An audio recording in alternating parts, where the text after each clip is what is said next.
dropping into this place together here in a sacred space.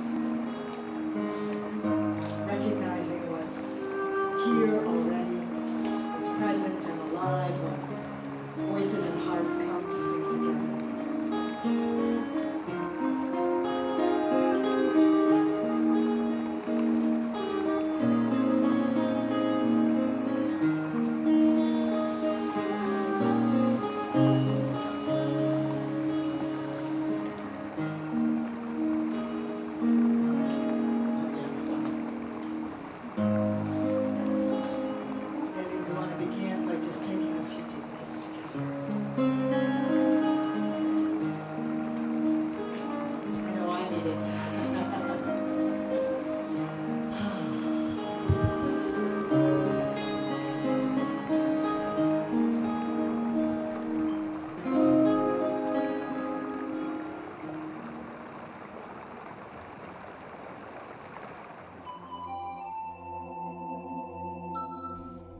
These spiritual window shoppers who idly ask, "How much is that?" "Oh, I'm just looking."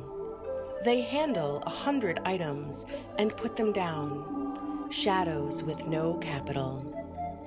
What is spent is love, and 2 eyes wet with weeping, but these walk into a shop and their whole lives pass suddenly in that moment, in that shop. Where did you go?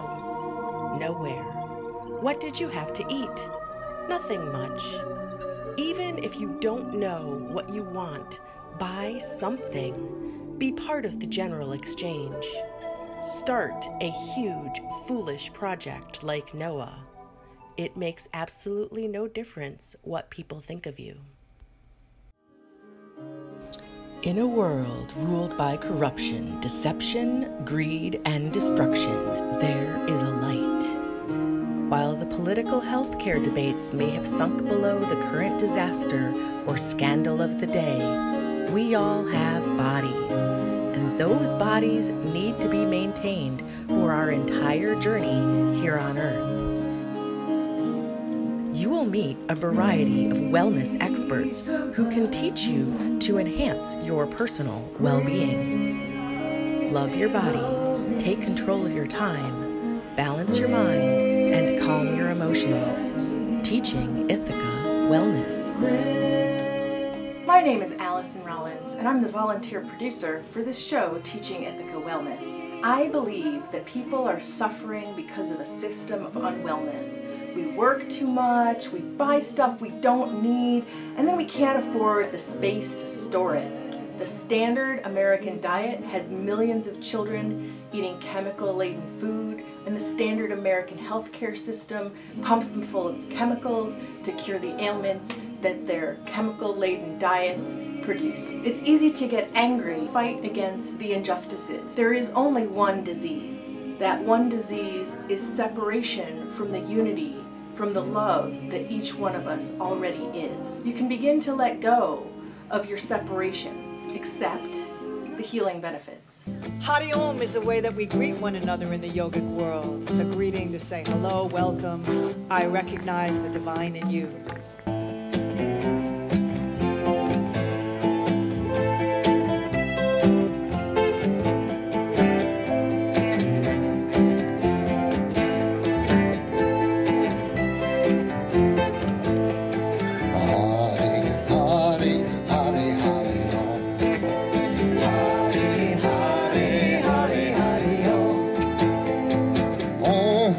Shanti Om, Hare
This process of having shows about many different holistic modalities creates an opportunity to give people a metaphor, people who have never experienced holistic medicine in any way. There's a consistent challenge with this idea of alternative medicine. It immediately creates sort of a reflective paradigm.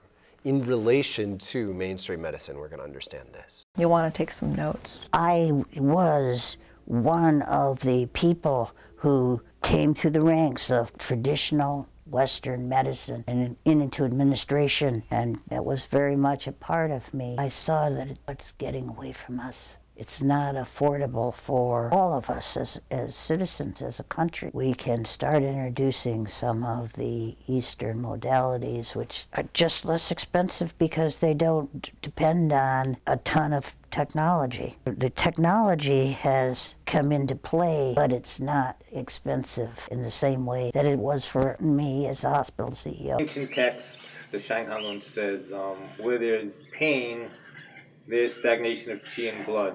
People's conduct and how they behave in life can be a source of great abundance or great stagnation.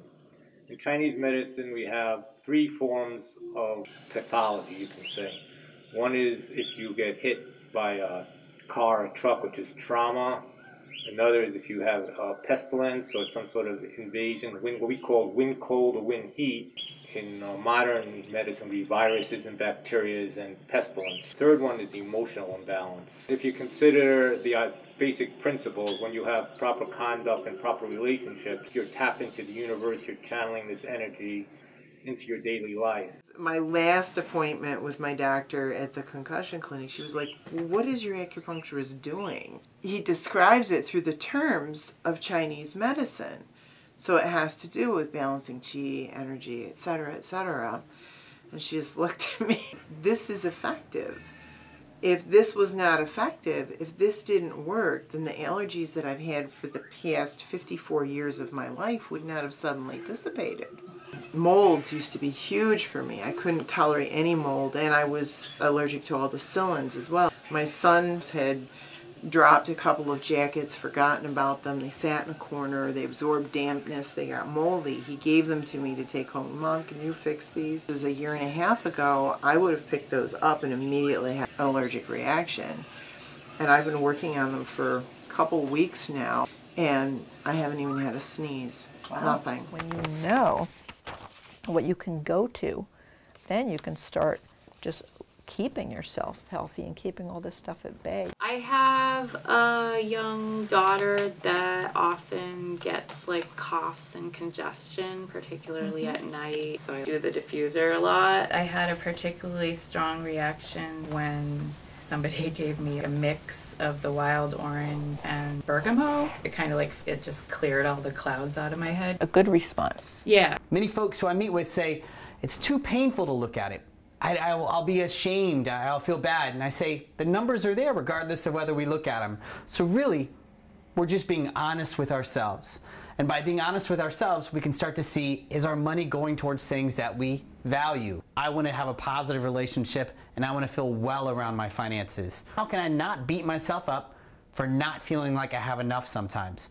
We look at how can I spend money on things that meet what my values are and what I really need, because we also don't earn enough in a lot of ways to afford the cost of housing, the cost of food. We have high costs, but we don't have high wages. It comes down to really what's important to me and what am I willing to stop doing in order to get that? What am I willing to do more of in order to get what I truly want? These are your dreams. And if they're your dreams, how do you make them happen? We start to have those goals. We start to look at what our values are, and we start to make sure that our money is going towards those things. And what we realize while we're tracking is we do lots of things that divert us from getting what we've really deemed we want. I did not want to track what I spent on alcohol for 7 years. I would just put it in my grocery budget. I looked at all of my spending, but I didn't want to look at this one piece because I didn't want to be honest with myself in that regard. When I started looking at it, I realized it wasn't productive, and I had to change that relationship. You'll come to these and looking at yourself It doesn't matter what my goals are or what anyone else's goals are. It really matters what you want out of this world and what's important to you and what's going to bring you happiness. And if you really want that cup of coffee every morning, great. But what are you willing to give up in order to make it so you can still have that? We write it down, start to move towards those things with positive momentum by using tools like tracking, goals, and also looking at our expected expenses and saying, how are these things going to help empower me towards having a positive financial relationship, not only with myself, but with others? Our deepest fear is not that we are inadequate. Our deepest fear is that we are powerful, beyond measure. It's our light, not our darkness, that most frightens us. We ask ourselves, who am I to be brilliant, gorgeous, talented, fabulous? Actually, who are you not to be? You're a child of God, and your playing small does not serve the world. There's nothing enlightened about shrinking, so others won't feel insecure around you. We were born to make and manifest the glory of God that is within us. And it's not just in some of us, it's in all of us. And as we let our own light shine, we unconsciously give others permission to do the same. And as we are liberated from our own fears, our presence automatically liberates others. Intimately connected to the sun all the time. It's like, imagine if you, no matter where you were, you could be in the darkest room, or you could be in the you could be in Times Square, yet you have the intimate awareness and experience of being uplinked or connected to the sun. It's the light of that awareness that comes out of you because you are unshakably connected to Source. Connection comes through your eyes, it comes through your words, it comes through the way you care for yourself, but a radiant being is useful. So radiance is the light of that awareness that shines out of you. This is how we define wellness, is with a balance in all these areas. I love that connection to the sun. That brings in food, right? Because plants are all the sun. So I'm going to measure out what 12 grams of sugar is in teaspoons. 12 grams of sugar, in every one of these packets, 3 teaspoons of sugar. So 3 of these per 1 packet of oatmeal. So that's 1 teaspoon, that's 2, and that's 3. You can see that real well, but that is 3 teaspoons of sugar.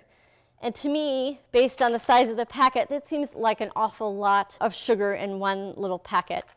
And so I'm thinking to myself, well, maybe if I've got a little bit more time, I might make another choice. This has really been enough of these ingredients for both my topping to my spinach salad and in my farro salad. Fresh ground pepper, cumin, parsley flakes, salt. I use the cheese plane to get those even slices of radish. The harmonium healing is metaphysical medicine, energy medicine, and along the spinal column we have bodies of fluid, and we also have our nervous system. It is a laying of the hands, and it works with the power of the sun. If there is a consistent theme to what we're calling alternative medicine, and I prefer holistic, the way in which people are challenged to take more responsibility for their own health really transforms our attitude towards what health is. In so many ways, a hospital's going to help once things have really gotten bad. And all these different holistic modalities, and modality is one way of describing an entire school that is, it's much smaller than saying medicine, but it's a theme. Acupuncture or yoga are modalities that help us stay well.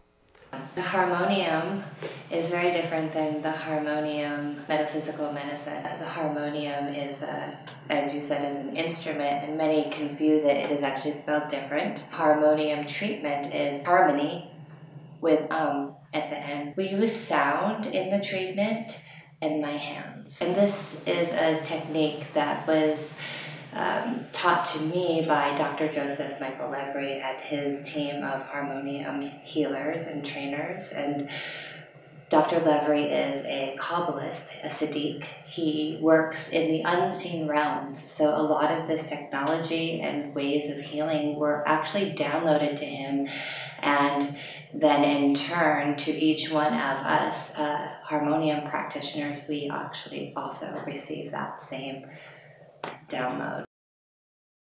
I currently am the director of the Foundation of Light, and I'm responsible for day-to-day activities as well as future planning and holding a sacred space here. I also am a part of a board of directors. Together, we all bring our minds and resources to dream and focus on the vision of the Foundation of Light, to cultivate and steward the land. Here we are on 14 acres. We are always working towards our mission statement, which is healing, meditation, and education. Everything about the Foundation of Light is focused around energy. Truly is a very unique little treasure here in Ithaca. We have a healing and holistic library. We have the grand gathering room, the kitchen space, which we do cooking, Ayurvedic cooking, vegetarian cooking, tea drinking, and holding different sorts of cooking classes for people to come and learn about how to take care of themselves through the foods that they eat and that relationship between their food and their well-being. We also focus a lot inside of that on self-expression.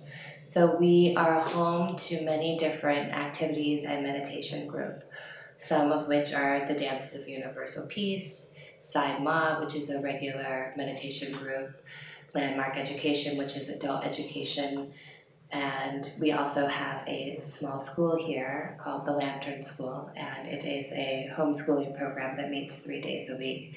We host ecstatic dances, we have workshops, full moon fire ceremonies. So we are a 501c3 non-for-profit. We really support the foundation of Your Gifts as the birthing of the light to the world. You know, essential oils have been around a long time. And I had a few smells that I was drawn to that made me feel good, so I had them around and I liked them. But I had no clue about the therapeutic uses. I got into this because when I was a teacher, what started to be my dream job turned into the job from you-know-where. I ended up leaving. But while I was in that job, I went from being pretty, robust and healthy and taking care of myself to not being able to sleep. I was visiting a friend one night and she just gave me an oil to help me sleep. And lo and behold, that oil changed my life. What are essential oils? Why are they effective? Why would I use them? I came across this blurb in a book, Essentials of the Earth, and I liked this one paragraph. I couldn't say it better. Essential oils are the natural extracts of the life-protecting fluids of natural vegetation. Plants develop their own protection against the pathogens in their environment, which is stored as an oil. I've been a coach for the last 25 years, studied psychology in school, and discovered after working in a psych hospital for a period of time in outpatient psychiatry, where I got exposed to many different approaches to therapy, group development, group therapies. I really didn't want to go that route. I was working in geriatric psychiatry, and I realized people weren't being touched. There was no touch in any of the treatments that they were offered, and these were elderly people. They were starving for touch. I want to know what I can use that maybe I don't go to the drugstore for. If you come down with a flu and you go to the doctor, what do they say? Go home, rest, drink a lot of liquids. Can't give you anything for a virus or the flu. They might say take a lot of vitamin C, get sleep if you can, but there are other solutions. A lot of people are using essential oils, or one of those things that you want to carry and bring out. And that evolved into the Heart Path, which is the spiritual and coaching work I teach. And I utilize my own tools now: intention, tracking, inquiry, and Reiki meditation and healing. In addition to working with clients, I teach coaches now and Reiki master teachers how to get these tools out to people.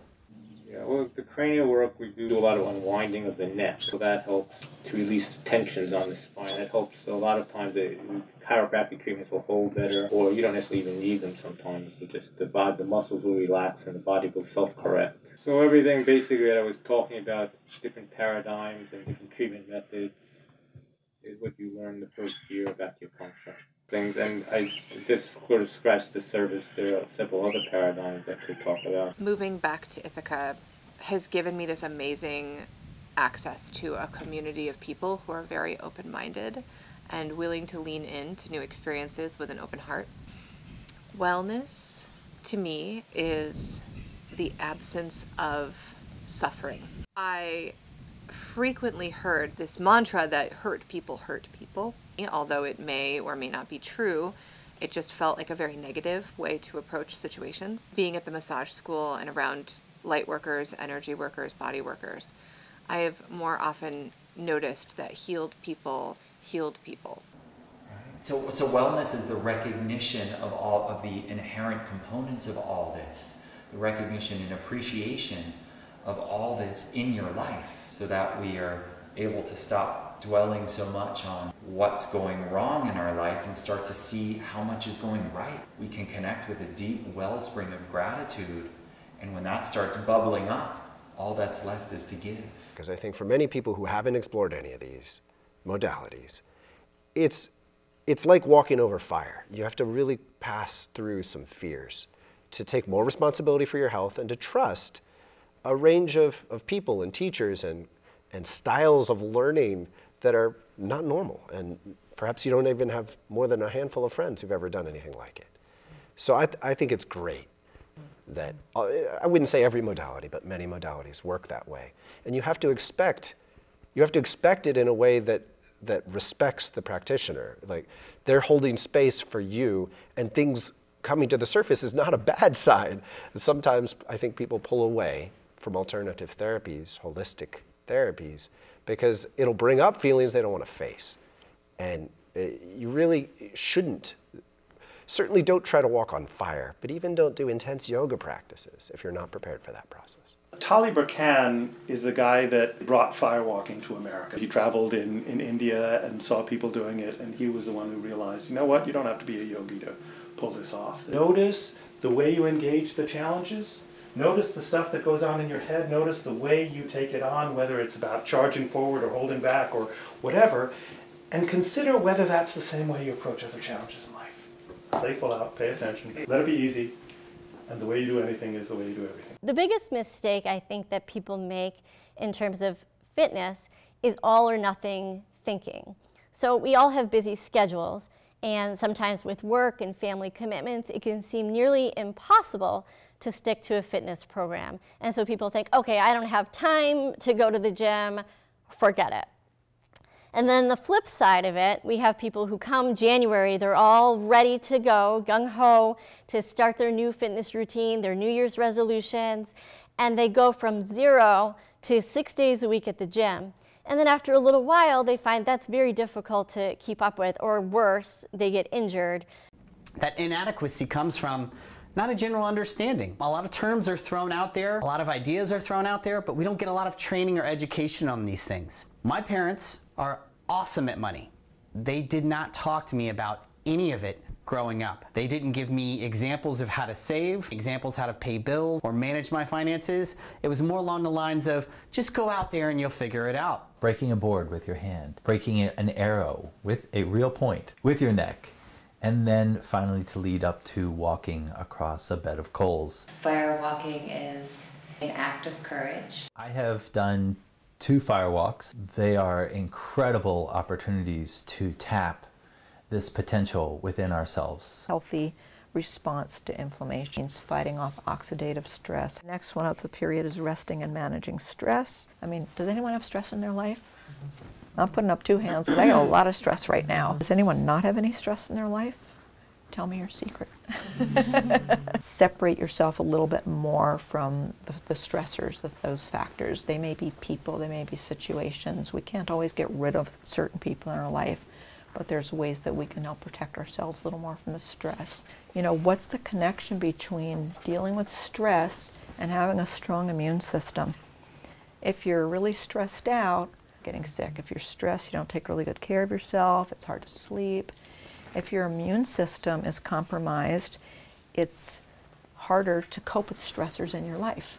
And why would dealing with my moods, my stress, whether I can sleep, am I getting anxious, do I feel depressed sometimes, what does that have to do with my gut health? What I've learned is that it has quite a lot to do with it. Whatever you put in your body, whether food or supplement, your body can only make use of and break down what it can break down. And digestive enzymes are really key to that. I didn't know until recently that most of the neurotransmitters in our body are produced in our guts. And your reptilian brain trying to keep you out of the reach of saber-toothed tigers or traffic is killing your immune system. That's what goes first. The immune system, because it can't handle having all that cortisol, all that adrenaline pumped in all the time. We tend to think of stress in terms of just the bad feelings that we experience when we're stressed out. And a lot of us are stressed out. We're juggling a lot of different things. And we really need to make time for stress reduction and relaxation. It's not just about the bad feelings, but chronic stress puts us at risk for a large number of physical and mental illnesses. And so when we don't take enough time for ourselves, we are really putting a damper on our health. A lot of us view leisure time as a luxury. And when we get busy, leisure time is the first thing to go. And I really encourage everyone to schedule your relaxation time on your calendar like you would any other appointment, right? It's a date with yourself. How do I have a better, positive financial relationship with money? How do I start to feel financially well? And really, it's identifying what are the things that are most important to you and what do you want out of this world. The emotions, we'll come back to this over and over again. And trust me, I'm an emotional spender. I used to spend money because it would make me feel good in that moment. The problem with that is it brings on guilt and shame later when I didn't have enough money for the things that truly were important or I valued in my life. I'm not saying we don't spend money. We live in a society where we need to spend money on a daily basis, really. So we look at how can I spend money on things that meet what my values are and what I really need, and how can I not beat myself up for not feeling like I have enough sometimes. Healing relationships with money.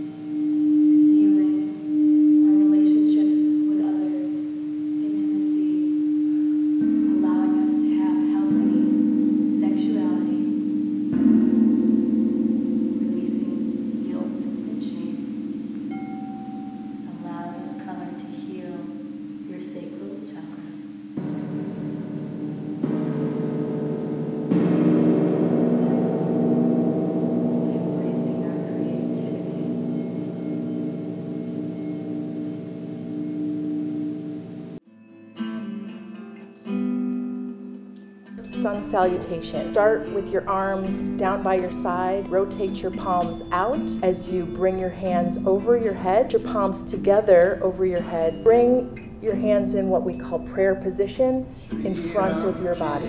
If your mind is busy, you can settle your mind using a mantra. May I think kind thoughts. May I speak kind words. May my heart feel kindness.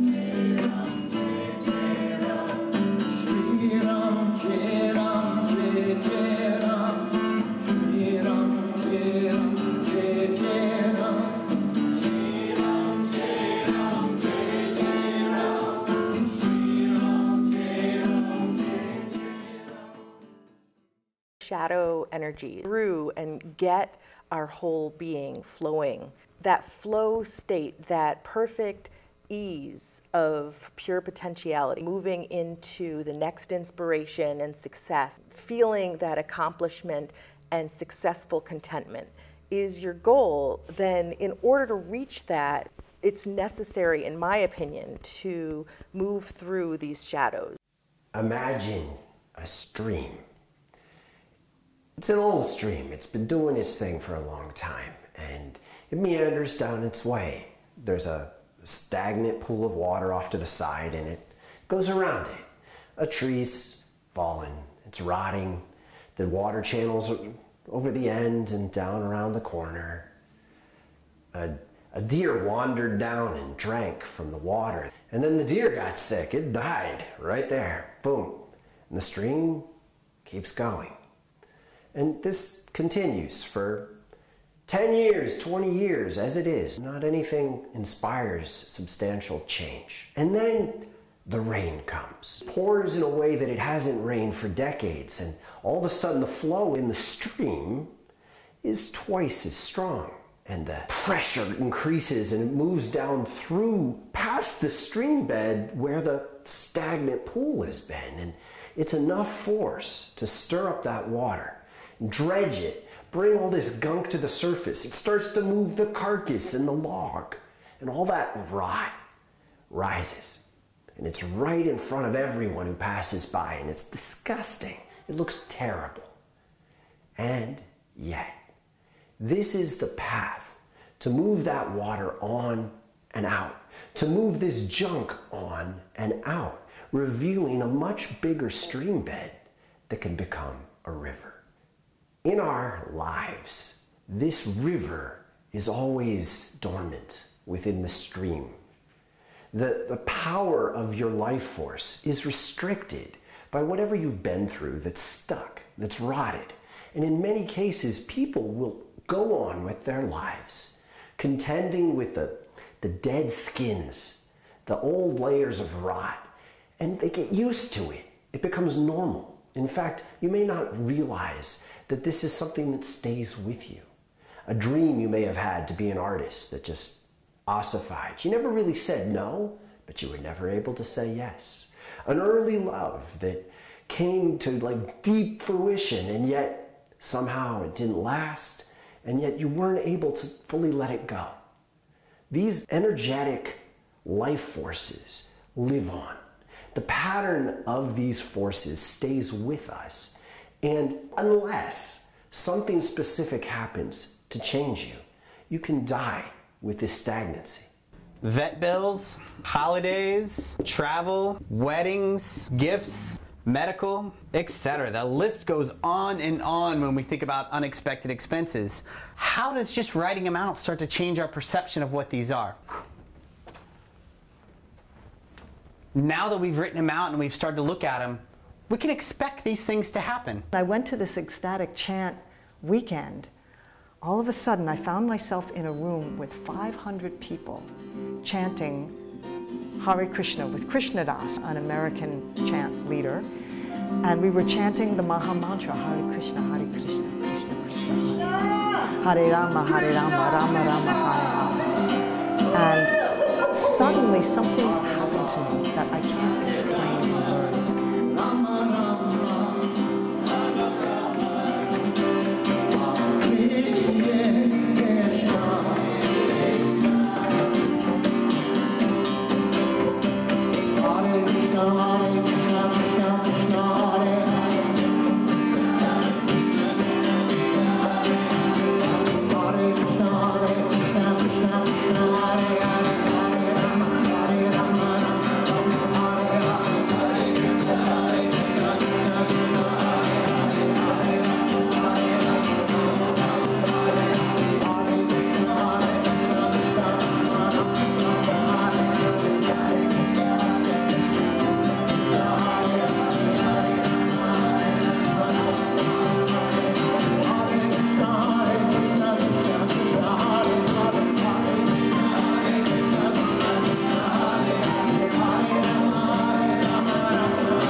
into abundance naturally. You give what you love to give. The other metaphor, and this ties into what we offer here at Yoga Farm, is think of your fireplace or your wood stove.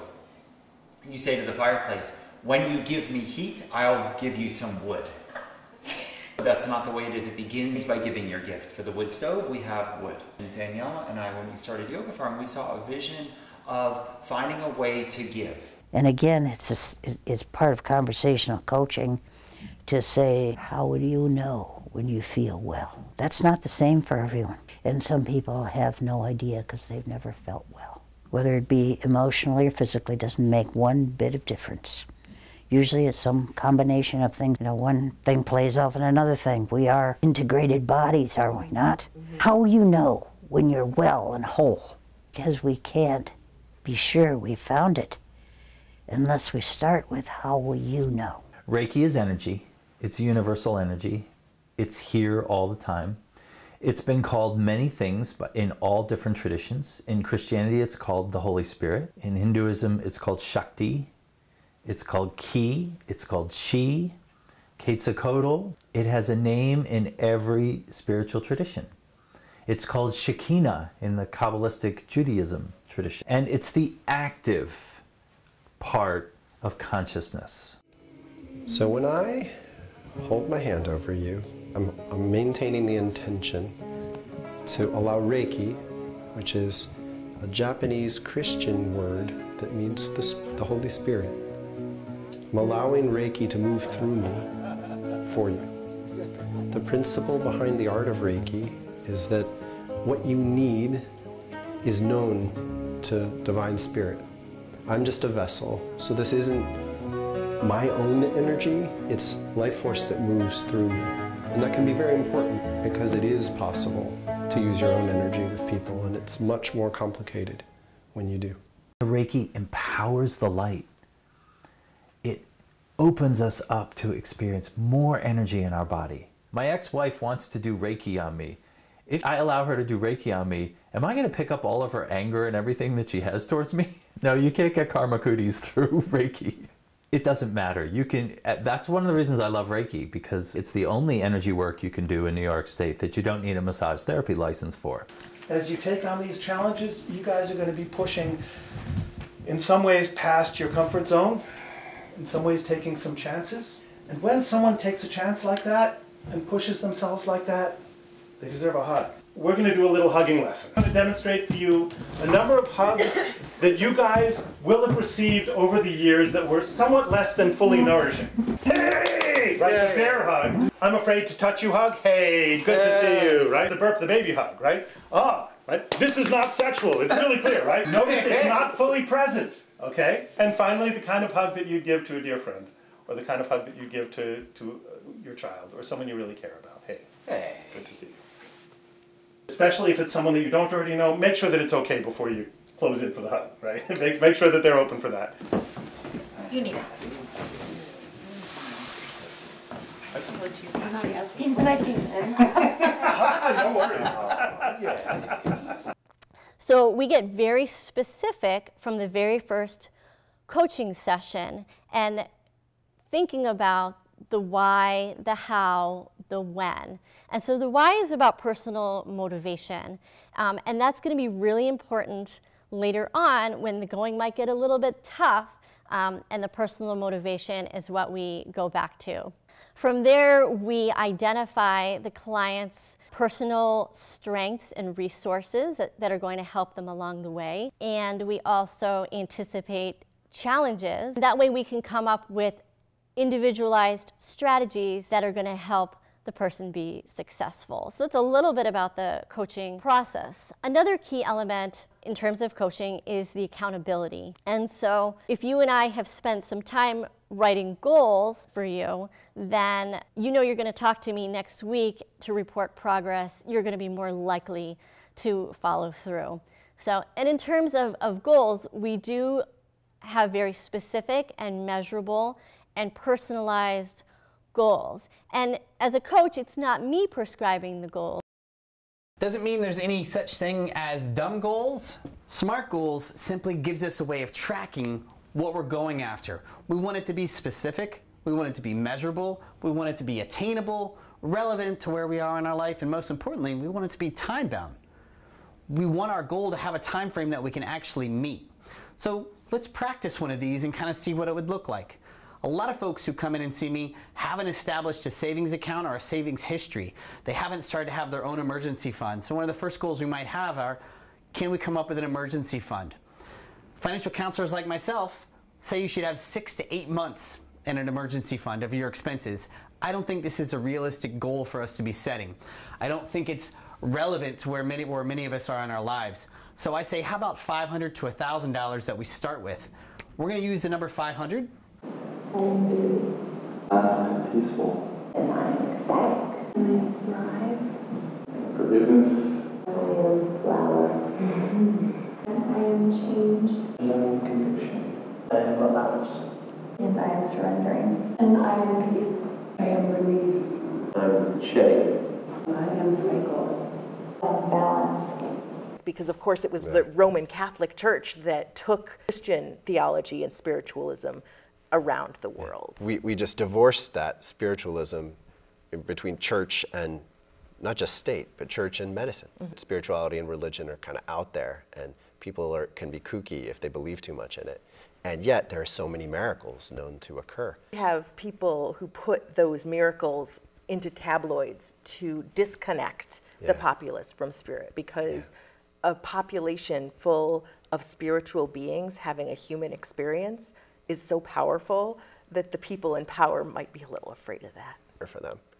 And that's where I think we are. I think there's a lot of deep value in holistic modalities, and it's been incubated in this 15%, between the extreme 7% and then into this 15%. And it's about time, I believe, for many of these themes to take root in the mainstream. The absolute, the divine, God, if you will, is really too big for us to be able to conceptualize. Human beings have come up with these forms and divine images that we can direct our attention to and direct our love to. Ganesha has been my favorite deity since we went to the Silk Road Festival in Washington, D.C. with my new wife and daughters, and there was a man there carving Ganesha, and it was beautiful. You don't have to believe literally in an elephant-headed god to believe that that is a very, very powerful symbol. Ganesha Sharanam, I take refuge in Ganesha, the Lord of beginnings and the remover of obstacles. Ganesha Sharanam, Sharanam Ganesha. Ganesha Sharanam, Sharanam Ganesha. Ganesha Sharanam, Sharanam Ganesha. Ganesha Sharanam, Sharanam Ganesha.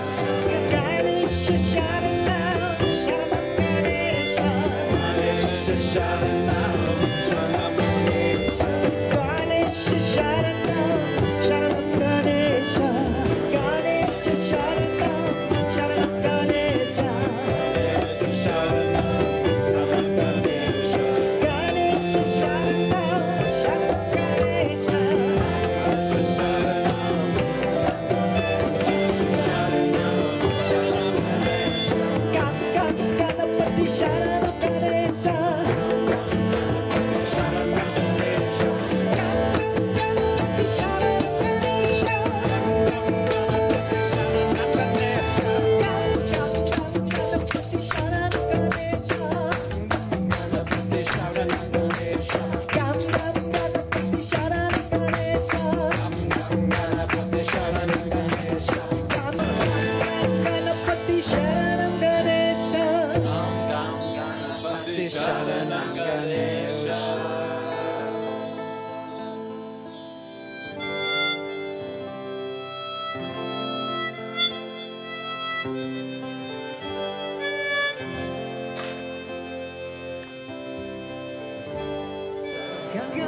Ganesha Sharanam, Sharanam Ganesha. Ganesha Sharanam, Sharanam Ganesha. Ganesha Sharanam, Sharanam Ganesha. Ganesha Sharanam, Sharanam Ganesha. Ganesha Sharanam, Sharanam Ganesha.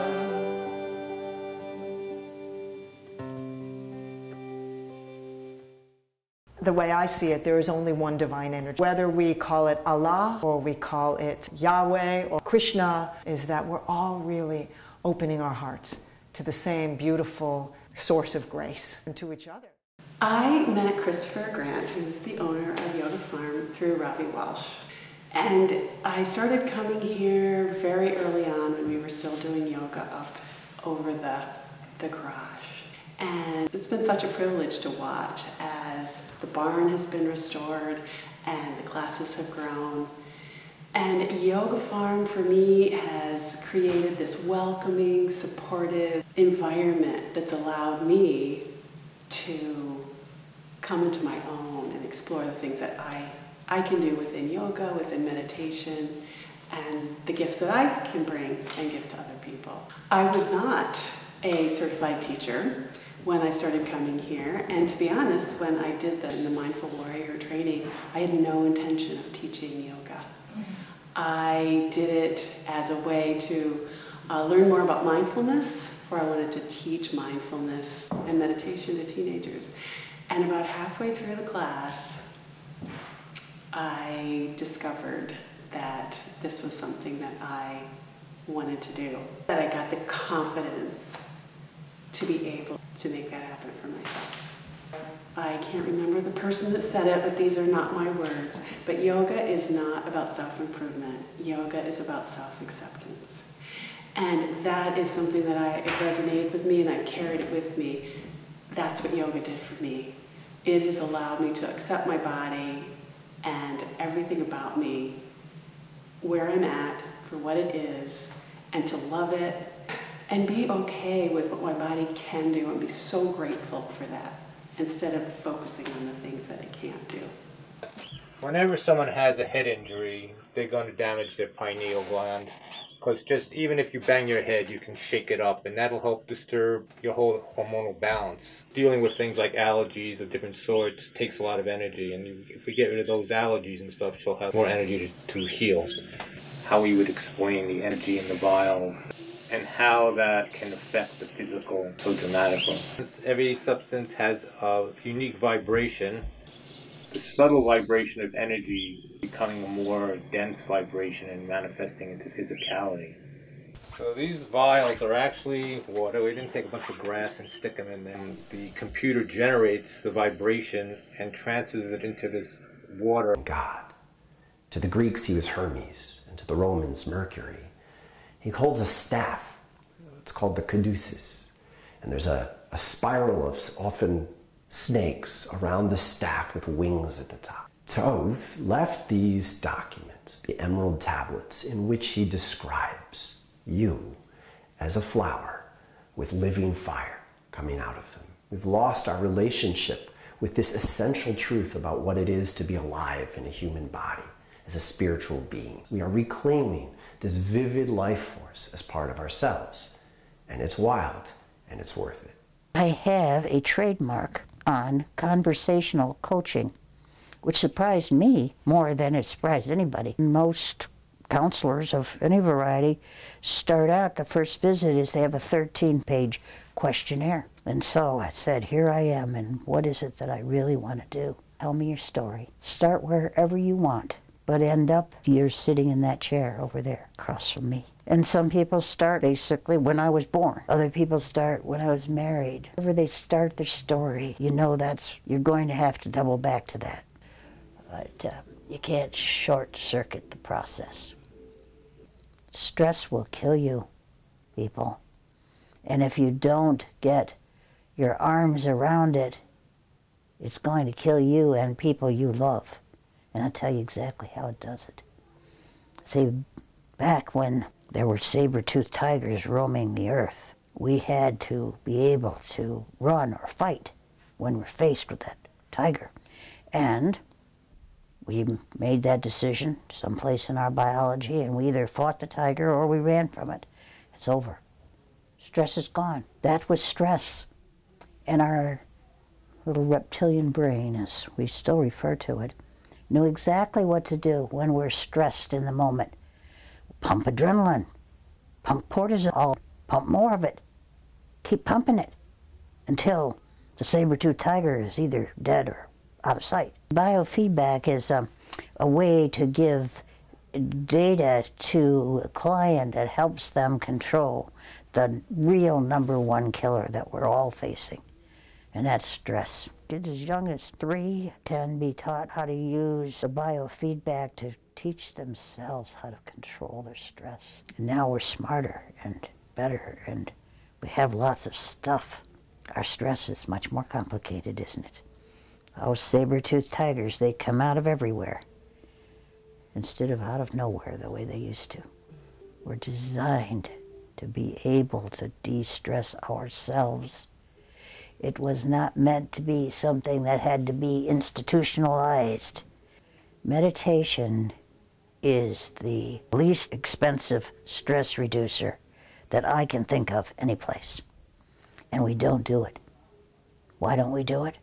Because we've been taught meditation has to be done exactly right. And you have to go and you have to get the exact way to do it, otherwise it doesn't work. There's a lot of people missing out on a very, very effective health tool because they think there's only one way to do it. It can be used anywhere, totally portable. No trick to it. We're just being honest. So I have a trademark on conversational coaching, and I have a book title. I call my book Meditation by Nature, because I believe that meditation is part of our nature. We made it all hard, but real meditation, downtime. After being chased by a saber-toothed tiger and outrunning him or beating him down, you didn't have a whole lot of downtime out there in the jungle, but in your head you knew.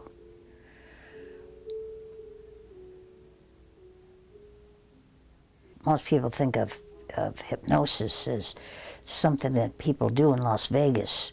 I'm not putting that down. That's fine and entertaining. Hypnotherapy is really more akin to meditation than it is to stage hypnosis. It's a way for you as the client to work with me as the hypnotherapist to bring your own faculties to bear on issues. It's the same thing as meditation. You know, I am the slayer of the modern saber-toothed tiger that lives in our heads and tells us that we're always doing it wrong. Make sure that your knees and your ankles are in a nice straight plane from your hips. Ankles and your knees at 90-degree angles. Place the palms of your hands on the top of your thighs. As you inhale, back bend and look up at the ceiling. And as you exhale, round your back over and look at the floor.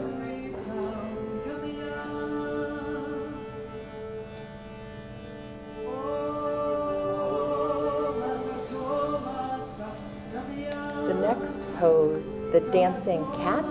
You can make sure that you have a good chair to grip the sides of, and you'll hold on as you use your abdominal muscles to lift one leg and then the other off of the floor. Exhale, push your belly to your backbone. 2,500 years ago, people didn't believe that wellness was something you could get from a medical doctor, but sought well-being from teachers or gurus. Next is neck brushing. This helps to release some of the tension. You just take the back of your hands and brush up your neck.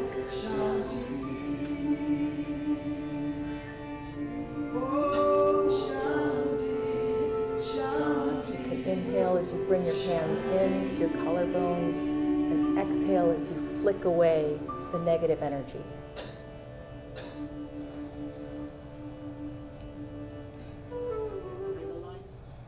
That's what's happening. I wouldn't say that everybody thinks this who associates with holistic health, but there is a theme of how important it is to look at the challenges in your life and recognize the way in which they might be an inducement to change your life in ways you need to change. So rather than just being upset when things go wrong, when your dreams don't come through, when something breaks, when you get sick, how can you change your perspective and embrace your own power, whatever that may be, to do something in this moment to make your life better? But then if a modality does its job well, you can do an extremely difficult yoga practice and people will break out into heartfelt tears, remembering something they thought they'd totally forgotten, because the strength they're manifesting can contain it. This particular trauma for me, I'd had a man pull a knife on me in the past, 6 years ago. And I had not had a context that felt strong enough for me to bring up those feelings. I've talked about all sorts of other challenges, didn't address that one. And this was strong enough, and that's awesome. I mean, I hadn't really anticipated it, but having a relatively sharp, and these are practice arrows, but relatively sharp arrow at my throat kind of brought that back. And the people there and the strength of the workshop itself was strong enough. I felt safe to feel the fear that I had just held down in order to make it through the experience. And that I think is a great metaphor for anyone tackling their health in this way. My personal work is a lot to do with vibration and changing vibration through movement and yoga. And I think that's the essence of coaching versus therapy. Coaching is really about giving people tools and then teaching them the discipline of engaging in those tools. Intention, tracking, inquiry, and meditation healing, and it's what makes the difference. What's inquiry? It's basically asking questions. In all the spiritual traditions, in all the ancient healing traditions, what healers and teachers have done is ask students questions. And the first thing that I do with people is have them set a heart-centered intention. We now know that there are neurons here, here, and here. In your gut, there are neurons. So when you get a gut reaction to something, pay attention to it. Ancient traditions knew how to access these 3 centers of your body, mind, spirit. Intention allows people to get out of their head for what they want to change, what's right, what's wrong about their life. We need a new lens. We need new glasses to look through. Who do you want to be? How about you start to ask deeper questions? Now, how is this experience that I'm going through actually supporting me, guiding me to fulfill my intention in my life? You know, we all have coincidences, synchronicities happen to us. And we know they mean something because they change our entire energetic experience in life. We feel excited. We want to share with our friends what happened to us. And tracking allows us to get deeper into our own answers. So tracking is learning to see your life through the lens of your intention and train your mind to move away from seeing it as good, bad, right, wrong. I'm getting what I want. I'm not getting what I want. I'm frustrated. I'm happy. This roller coaster that we've been taught to live in. This isn't therapy. You're doing your own work. You're seeing the connections yourself. Nobody needs to do that for you. You don't need to change as much as you think about your life, just the way you see your life. Once your hard drive is clean, now you can download new material, new programs. Yeah, we're using language that's akin to our technology. And I love emotions. Emotions, energy in motion. That's kind of what the experience of receiving Reiki is. Your energy is freed up and you are conscious of receiving that energy. We've been educated in a limited way. We're eating food, we're creating behaviors that really are not optimal for our highest level of functioning. And I love being a coach because people come to me and they say something akin to, I want to run that hill. And I'm like, great, if you want to make it up that hill, you got to train. Thoughts create feelings. Feelings and thoughts or beliefs together create our behaviors. And the 3 together, let's face it, that creates our life. And the first thing that has to happen is you've got to heal patterns, behaviors, thoughts, and feelings that are no longer serving us.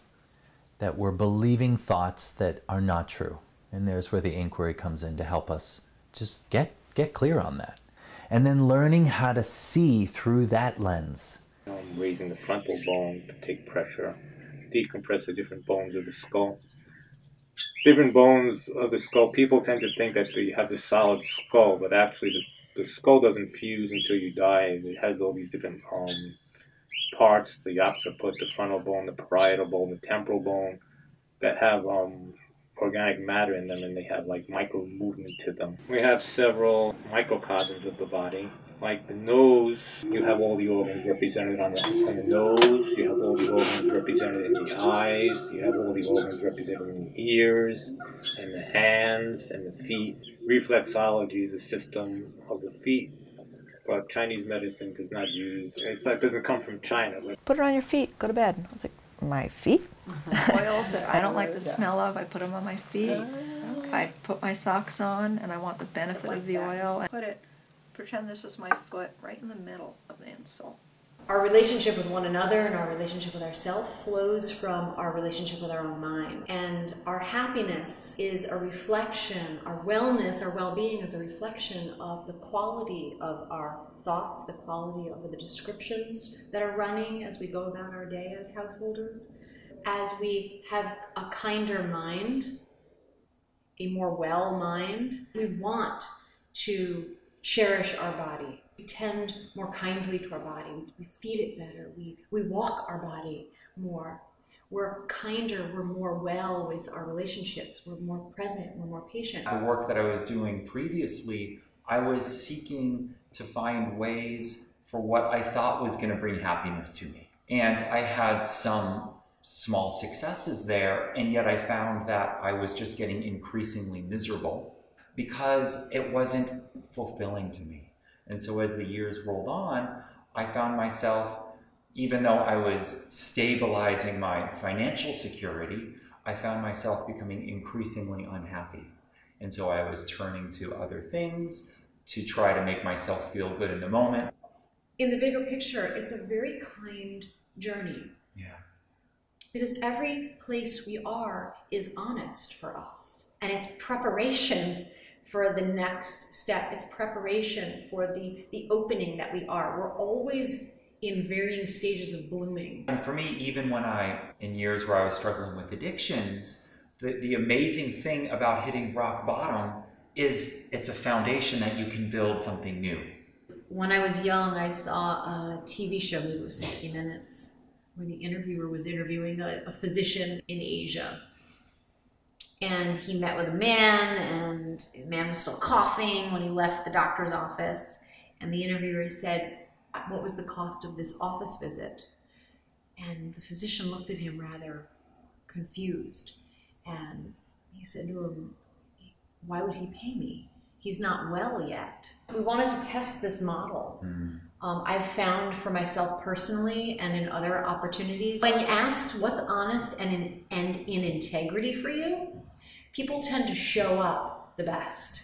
They tend to really sit with that question, ask themselves, what's honest versus what do I think I can afford, right? So it gives people an opportunity to really honor that question.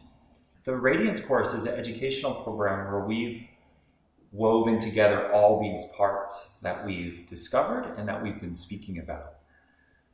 Its main idea is to enable people to learn how to balance their body with exercise and diet, their mind with clear thinking, and their soul with connection to purpose. Is getting clear about what we intend for the evening. Because the more clearly you set your intentions, the more likely you are to get there. Human beings have come up with these forms and these names that can be a portal in, these gods, goddesses, deities, and divine images that we can direct our attention to and direct our love toward. And it is we use those images and those names as portals in to that vast space in the heart. So it's the chanting of the name that brings us, this is the irony of it, the chanting of the name brings us to the experience of the nameless. There's a story about a 16th century saint named Tulsi Das. And when Tulsi Das was a young man, first married, he was so enamored of her, so gaga over her, that he had to be with her every moment of the day and fix his gaze upon her all the time. And one day she decided that she needed to go visit her parents who lived in another town, and that was going to be a full day's journey. So she said goodbye in the morning to Tulsidas and set off on her journey. And within a few hours, Tulsidas was just beside himself with grief, like he couldn't stand to be apart from his beloved. So by the end of the day, he showed up at her parents' house, at which point she turned to him and said, "You know, Tulsidas, if you could take all of that devotion and all of that passion that you feel toward me and direct it toward God, toward the divine, you would be completely transformed. You would be enlightened." He thought about that, and he recognized that there was some wisdom in that, and he began to practice. It's said that he became one of the great bhakti yogis, and that's what bhakti yoga is the yoga of devotion, the yoga of love, taking the natural tendency that we have to direct our love to some kind of object of our affection, but to take that and turn it toward the divine. Engrossed is the bee of my mind on the blue lotus feet of our divine mother. Divine mother, our divine mother. Divine mother, our divine mother. Engrossed is the bee of my mind on the blue lotus feet of our divine mother. Divine mother, our divine mother. Divine mother, our divine mother. Kali Durga Namo Namah. Kali Durga Namah.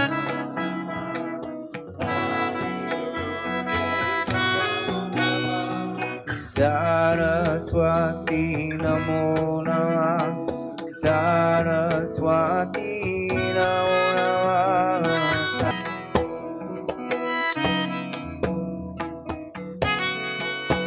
Here we go, all together. Any names you want.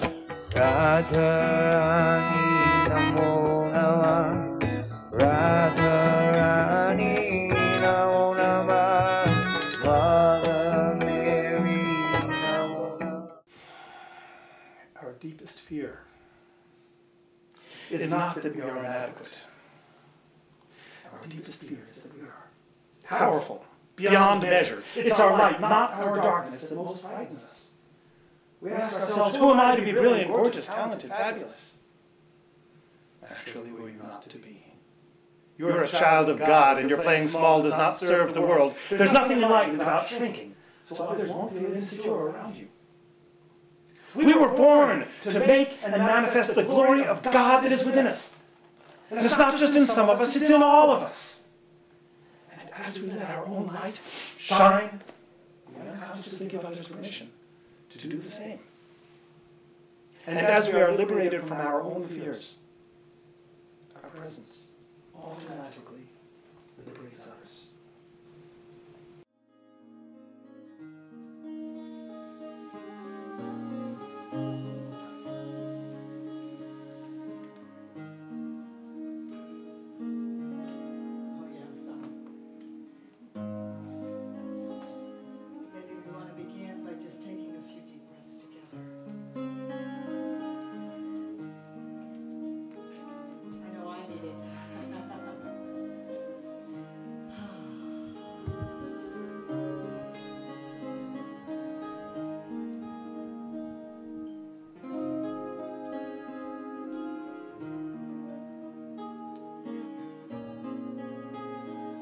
I'm an acupuncturist specializing in NATE and Nambujapad's allergy elimination technique. Acupuncture has been used for thousands of years for the treatment of just about anything. If you consider the basic principles, when you have proper conduct and proper relationships, then your energy flows freely and you're tapped into the universe, you're channeling this energy into your daily life.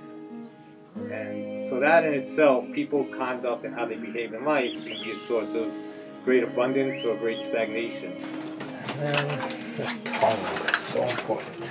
Things you're looking for on a tongue is the size of the tongue, if it's big, if it's narrow, if it has teeth marks. And that is an acupuncture treatment with NAET algae elimination and craniosacral therapy. I'm an essential oils consultant and coach, and I teach about using very high-grade therapeutic essential oils for health and wellness. Anyone who's interested in natural health care or prevention lifestyle or non-pharmaceutical solutions for health, mind, body, and moods may benefit. Oils that I don't like the smell of, I put them on my feet. I put my socks on, and I want the benefit of the oil. And there are certain oils that I do that with. When I first smelled them, and I was just like, ooh, but I think I really need this. And I kind of warm up to the smell over time. When we talk about managing stress, it's really important, of course, to look at what causes the stress in your life. And what's fascinating is how many oils have similar properties and how one oil can have so many properties. It is a great passion of mine to share with others the practice of sacred chant, also known as ecstatic chant. It helps one to drop into the heart as it works on us vibrationally with the power of sound. The absolute, the divine, God, if you will, is really too big for us to be able to conceptualize. Human beings have come up with these forms and divine images that we can direct our attention to and direct our love to. Well-being is about a lot more than just being physically well. It's also about being emotionally well and spiritually well. And there are many different tools and practices that we can draw upon to cultivate that wellness on all those levels, physically, mentally, emotionally, and spiritually.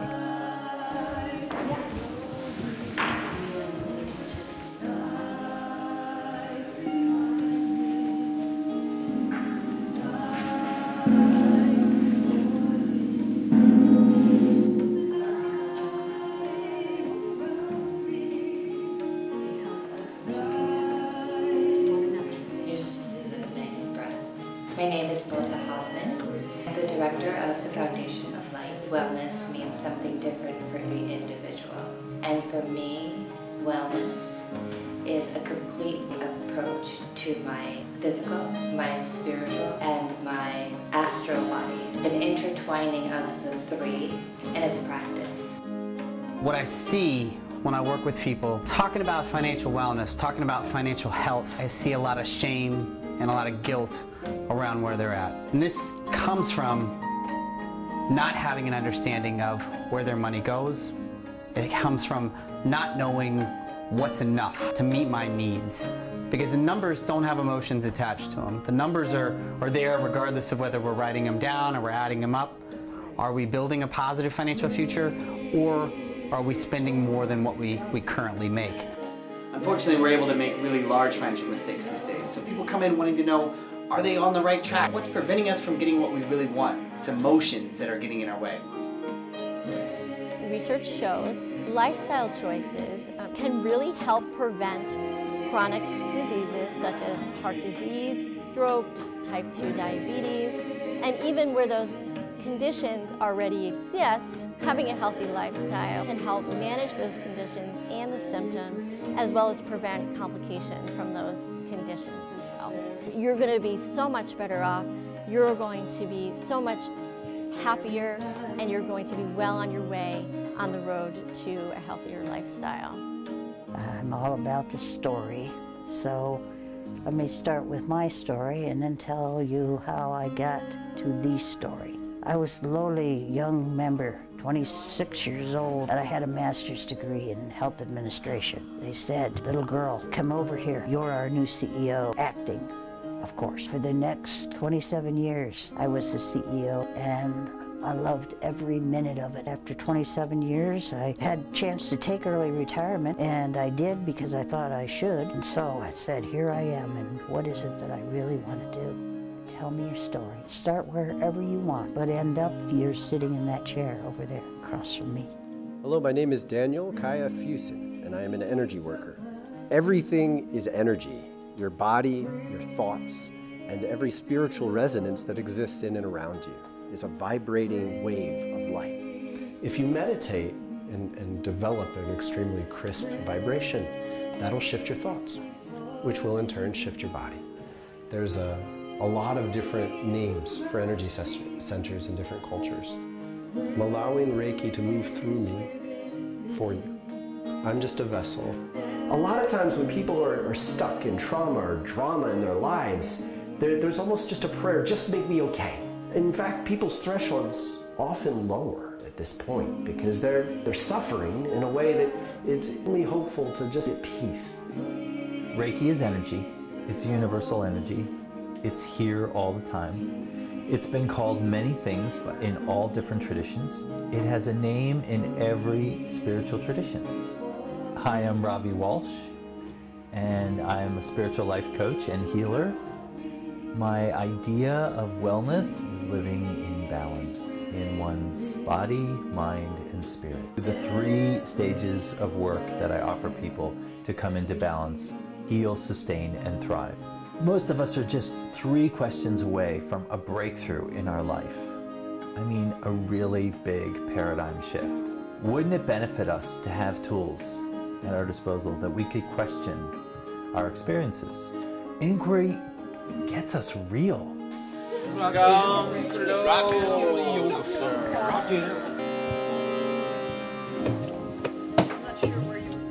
At Yoga Farm, we teach practices and tools that help our students and clients love and live in a healthy body, experience kindness of their mind, and to feel the rapture of being alive in their soul. And along the way, our students cultivate the garden of their life. My name is Jeannie O'Neill. I am one of the trainers, along with Christopher and Daniela, and we teach people to be mindful warrior yoga teachers. One of the main purposes of my yoga classes is to really make it accessible for people and be so grateful for that. So for me, yoga is a way of life. Tonight's workshop is not about firewalking, and it's not about arrow breaking or any of the particular challenges. Tonight's workshop is about life. In the name of the Spirit of Guidance, thank the trees that gave themselves that you might learn. Each person who steps onto the fire, steps off the fire unhurt, having received exactly what they need. I have done 2 firewalks. They are incredible opportunities to tap this potential within ourselves. Firewalking is definitely an act of courage. Yeah! It's not going to feel good, but you just have to be fierce. You got it. You got it. Yeah! I am here tonight. This year is a year of blossoming. And of course, the last thing that anybody wants to think about after they've made a delicious meal is the cleanup. But one thing that can make the cleanup an enjoyable part and less of a chore is to do the cleanup mindfully, to put your entire mind to the task, rather than perseverating on, oh, I'm the only person who ever does this, going into any of those negative spirals. Change that up.